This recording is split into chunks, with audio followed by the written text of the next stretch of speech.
तो नमस्कार दोस्तों, कैसे हैं आप सब लोग। उम्मीद करता हूं स्वस्थ होंगे, व्यस्त होंगे, जबरदस्त। तो साथियों, आज हम बात करेंगे जो छत्तीसगढ़ से बीएड और डीएलएड को लेकर के विवाद को लेकर के जो मामला गया हुआ है सुप्रीम कोर्ट, उसमें हमारे पास कुछ अपडेट्स हैं, उस पर बात करेंगे। साथ ही बात करेंगे छत्तीसगढ़ में जो अब आने वाली भर्तियां हैं प्राइमरी शिक्षकों की, उसमें वहाँ के शिक्षा विभाग ने एक नया कदम उठाया है जो भर्तियों को निर्विवाद कराने में एक अच्छा कदम है। उस पर भी बात करेंगे। बात शुरू करने से पहले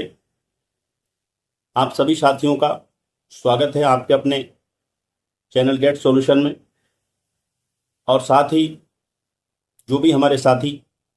चैनल पर पहली बार विजिट कर रहे हैं वो चैनल को सब्सक्राइब कर लें और बेल आइकन को हिट कर लें, ताकि इस संबंध में जो भी अपडेट्स हों वो आप लोगों तक समय से पहुंचती रहे। तो साथियों, जैसा कि पहली हम बात करेंगे, आप सभी जानते हैं कि छत्तीसगढ़ में जो प्राइमरी शिक्षक भर्ती हुई उसमें 2 अप्रैल 2024 को माननीय हाई कोर्ट छत्तीसगढ़ ने वहाँ के जो बीएड धारी हैं, जो नियुक्तियां हो चुकी हैं, उनको प्राइमरी शिक्षा से बाहर कर दिया था। माननीय सुप्रीम कोर्ट का जो 11 अगस्त 2023 का निर्णय आया, उसके आलोक में को लेकर के वहाँ 2 एसएलपी गई। पहले Naveen Kumar versus union of India और फिर बाद में Harishankar versus union of India करके 2 एसएलपी वहाँ लगी गई। लेकिन उससे पहले हम बात करें इस भर्ती के जो बीच में जब माननीय हाई कोर्ट ने जैसे आपका 11 अगस्त 2023 को ये निर्णय आया था माननीय सुप्रीम कोर्ट का, तो 21 अगस्त को पहली बार वहाँ से जो है हाई कोर्ट, माननीय हाई कोर्ट छत्तीसगढ़ ने जो है वहाँ पर रोक लगा दी थी बीएड की नियुक्तियों पर, और प्रक्रिया से उनको बाहर करने की रोक लगा दी गई थी। उस समय हरिशंकर वर्सेस छत्तीसगढ़ सरकार करके एक केस हुआ था सुप्रीम कोर्ट में, जिसका डायरी नंबर 35-325 करके है /2023 करके है। और उसी केस में जो है इंटरिम रिलीफ मिला था इनको बीएड धारियों को, और उसी के आधार पे उसी जो वो निर्णय था, जो आदेश था इंटरिम रिलीफ का, उसमें ही जो है इनको भर्ती प्रक्रिया में शामिल कर लिया गया, तो इन लोगों की नियुक्तियां हुई थी। तो वो केस वहाँ पे गया हुआ था। और साथियों, मैं बता देना चाहता हूँ कि 7 जुलाई को आप सभी जानते हैं कि सुप्रीम कोर्ट की जो जजों की हैं वो छुट्टियां खत्म हो रही हैं, और जो है 7 जुलाई को वहाँ पे जो है यानी कोर्ट खुल रहे हैं, सुप्रीम कोर्ट खुल रहा है, वहाँ पे कार्यवाही जो सुनवाइयाँ और सारी चीज़ें शुरू हो जाएंगी। तो 8 अप्रैल को जो है उसमें लिस्टिंग के लिए वो सुनवाई के लिए लिस्टेड हुआ है कि हरिशंकर वर्सेस छत्तीसगढ़ सरकार करके जो केस है, तो ये एक डेट उसमें लगी हुई है। साथ में इसमें एक केस और टैग है दिव्या भारती वाला। तो अब देखना ये है कि मान्य छत्तीसगढ़ सरकार भी बीएड को बचाने के लिए या खुद को बचाने के लिए, जो भी आप माने, मान्य सुप्रीम कोर्ट में गई हुई है। तो देखना ये होगा कि क्या मान्य छत्तीसगढ़ जो सरकार है उसकी एसएलपी भी इसके साथ टैग होती है या नहीं होती है, या जो Naveen Kumar versus union of India करके जो केस वहाँ पे गया हुआ है, या Harishankar versus of union of India करके जो बाद में केस गया हुआ है, जो 8 अप्रैल 2024 के जो फैसला है माननीय हाई कोर्ट का, उसके एग्नेस्ट में उसको चैलेंज करने के लिए जो केस वहाँ पे गया हुआ है, क्या ये केस एक साथ 8 जुलाई में सुने जा सकते हैं, ये देखने वाली बात होगी। लेकिन जो हरिशंकर वाला मामला है, हरिशंकर वर्सेज छत्तीसगढ़ सरकार करके जो मामला है, जो जिसका डायरी नंबर मैंने बताया 35-325, उस मामले की सुनवाई 8 जुलाई को होने जा रही है। ऐसा केस स्टेटस में आप देखेंगे, उसमें आप देखेंगे कि जो है 8 जुलाई उसकी कंप्यूटर जनरेटेड डेट वो वहाँ दिखा रहा है। उम्मीद करेंगे कि हो सकता है ये डेट पे और भी जो मामले हैं छत्तीसगढ़ भर्ती को लेकर के, विवाद को लेकर के, वो हो सकता है कि उसी डेट में वो सुन लिए जाएं। अब हम दूसरी बात करेंगे जो अब आने वाले आगामी भर्तियां हैं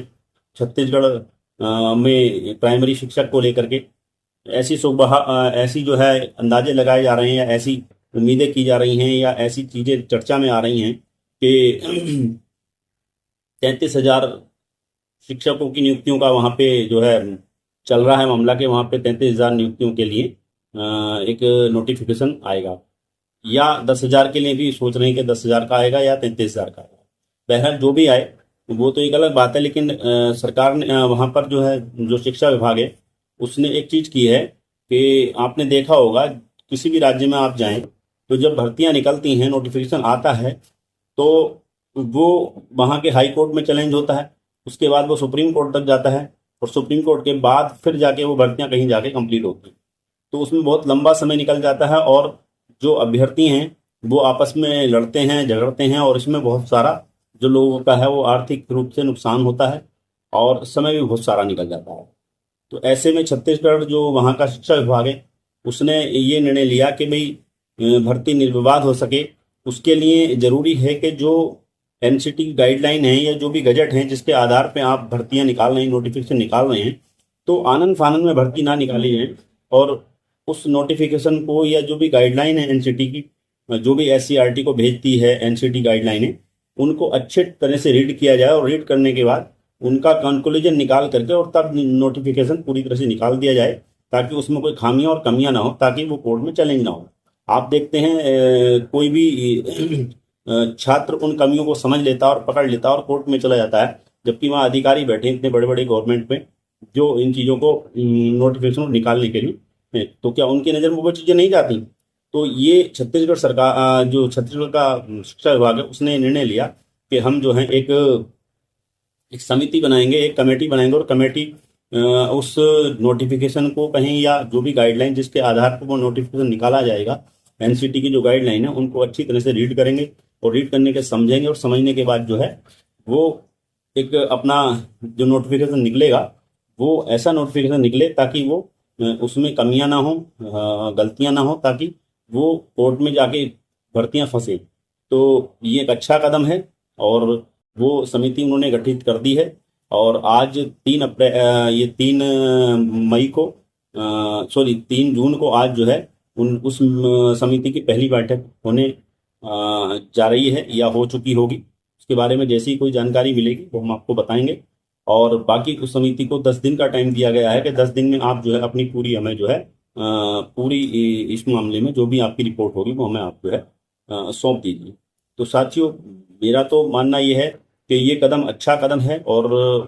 होना ये चाहिए कि सभी राज्यों को इस तरह की नोटिफिकेशन लाने से पहले एक समिति गठित करनी चाहिए, और समिति गठित करने के बाद उसका जो कंक्लूजन निकले, तो वो जब नोटिफिकेशन आएगा तो उसमें बहुत कम चांसेस होंगे त्रुटियों के, और जब गलतियां नहीं होंगी तो मामले कोर्ट में नहीं फंसेंगे, और कोर्ट में नहीं फंसेंगे तो भर्ती टाइमली पूरी हो जाएगी, और ये जो है अभ्यर्थियों के हित में होगा, और लोगों को समय से जॉब भी मिलेगी। तो साथियों, ये दो कुछ मेरे पास अपडेट थे, जानकारियां थी जो मैंने आप लोगों के साथ साझा की। तो साथियों, अब इस मामले में जो भी